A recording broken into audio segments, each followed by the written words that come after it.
SuperSteel Enlisted. This is Stiller here.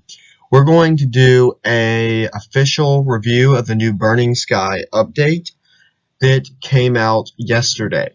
Now, I know that this video seems really close to my pre-update review, but I was under the impression that it was at least going to come out at the end of the Battle Pass if they didn't extend the Battle Pass like they did with Stalingrad. So I know it seems late, but that's what I was thinking.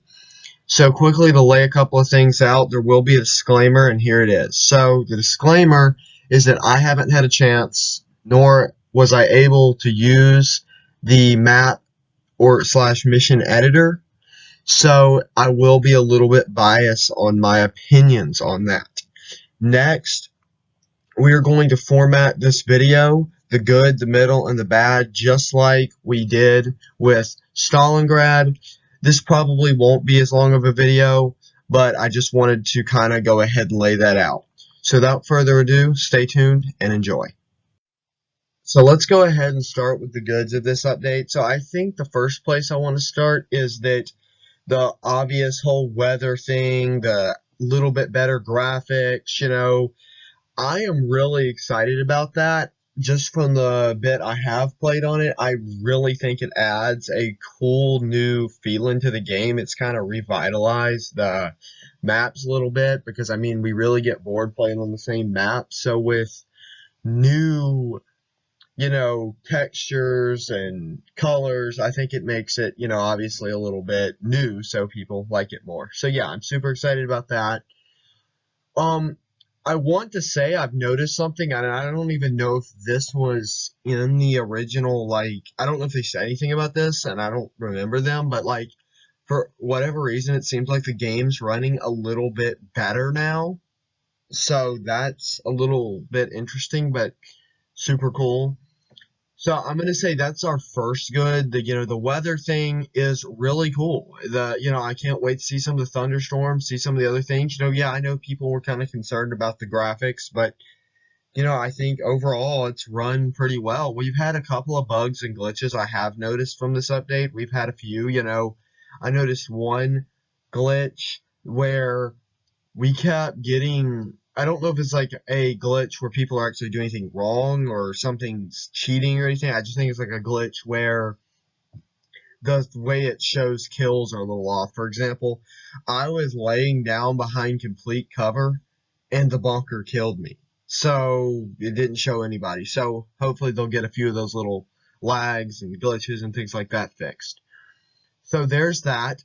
The next good thing I want to go into is adding more equipment. So obviously I've kind of run down the shovels a little bit. I've, questioned practicality, and I'll get into that in a minute. But just as a overall piece of the update, adding more equipment for soldiers to use that makes the game more realistic is a really, really cool thing. So I'm super excited about them doing that. The rank system, it's awesome. I'm so excited about that. I wish you could display your rank on your actual soldiers, but, that's awesome. Being able to rank up and things like that. At first, I thought if you lost battles, you actually lost, points or whatever they are, but no, apparently you don't. So that's a really cool feature. So those are the main goods.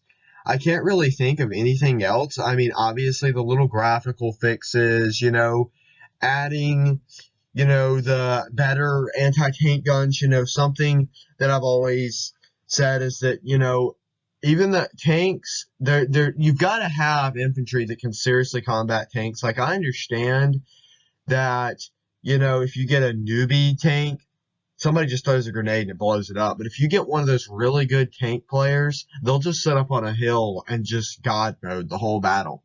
So it's really, really good to have better anti-tank equipment for infantry, and it also keeps tankers on their toes. So that, I would say, is the biggest goods. Once again, I really can't think of anything else for the goods pile. Obviously, like I said, the equipment itself. all the equipment together is really, really cool having that in the game. So I would say those are the main goods for now. Obviously, right now I can't give quite as a in-depth look as, for example, Stalingrad's update video was, because with Stalingrad it was just, okay, you have this, you have this, you have this, and then you have the campaign, how does it operate and how do you like it? Where this, it's a bunch of new types of things that we're just going to have to see how people take to it in the game.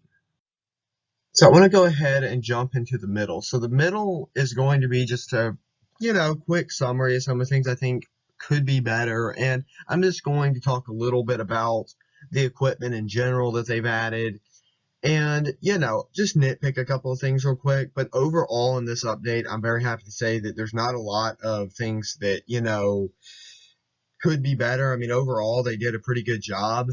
Um, so I'm gonna say that the shovel, I know me and Super Rummel had a conversation about that in our last live stream, I believe, and I'm just gonna be honest, I get his points, and I think he's right that in certain situations, and I would narrow that down to defensive situations or something I had thought about, like if you were trying to stop tanks by digging a large trench like in Tunisia around a major street, or booby trapping the enemy by filling a hole with barbed wire, if that's possible, or something of that nature. I could see that being a very realistic and very helpful thing for the shovel, but overall, I don't see the full practicality that maybe they were going for there. I just don't think that most times you're going to need it. I mean, I tried, but most times I sat down to start trying to dig anything, I either got shot or the enemy had, or the line had already moved past. So, like, in a non-defensive position, I just honestly do not see the practicality of the shovels. I just don't. I mean, but that's just my opinion. The flask, I do think is really cool. I was worried about the animation, and like I said in the last video, I was hoping it wouldn't be a big animation. It is. It gets in your face. It's annoying. But I do think the fact that it constantly regenerates your stamina and you're able to really go for a long time, especially in a map like Ruins of Vax, where you're having to run from the house to the bunker through that forest and it can slow you down. Having a large quantity of stamina and regenerating stamina at that can be a very, very helpful thing. So I'm actually shockingly surprised at how good the Ruins of Vax can be, how easy you can take the bunker on that map by using that. And I was also surprised at how good the flask was. I was very concerned.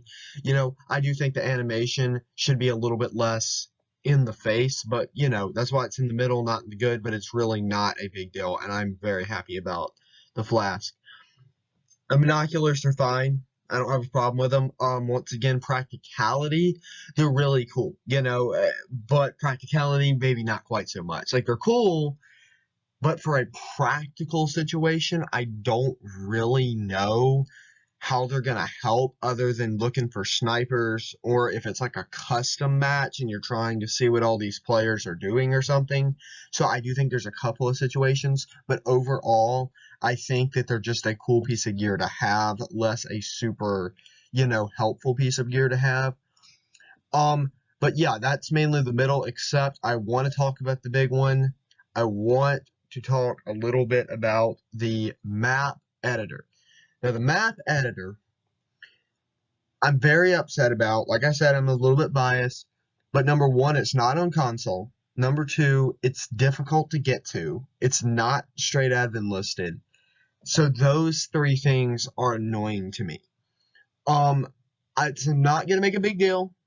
I'm just saying that it is a annoying thing, and I think that I would have rather waited and let them take a longer period of time making a better thing in general, instead of being more disappointed in something that I can't even use. And I get that, a lot of games, it's like, well, I mean, they have the modders and most of us aren't modders, and I totally understand that. But my point is, okay, if they would have made it less complicated and then just everybody didn't use it, more people didn't use it, that's fine.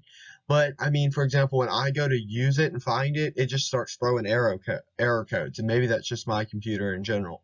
But I'm just saying that's a little bit annoying. So like I said, it's biased, but what I have seen of it from other people, I'm really excited it's here. It looks pretty awesome, and I'm trying to keep a very balanced thing, because just because I can't use it or it's annoying to me doesn't mean everybody else isn't enjoying it.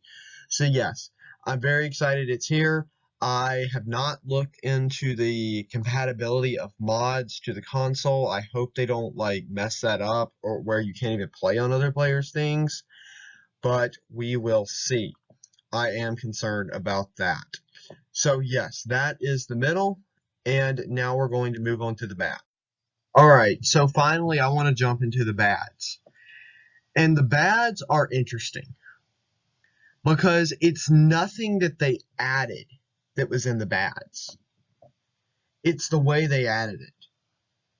I am very upset about the premium squad paywall situation that we've got building.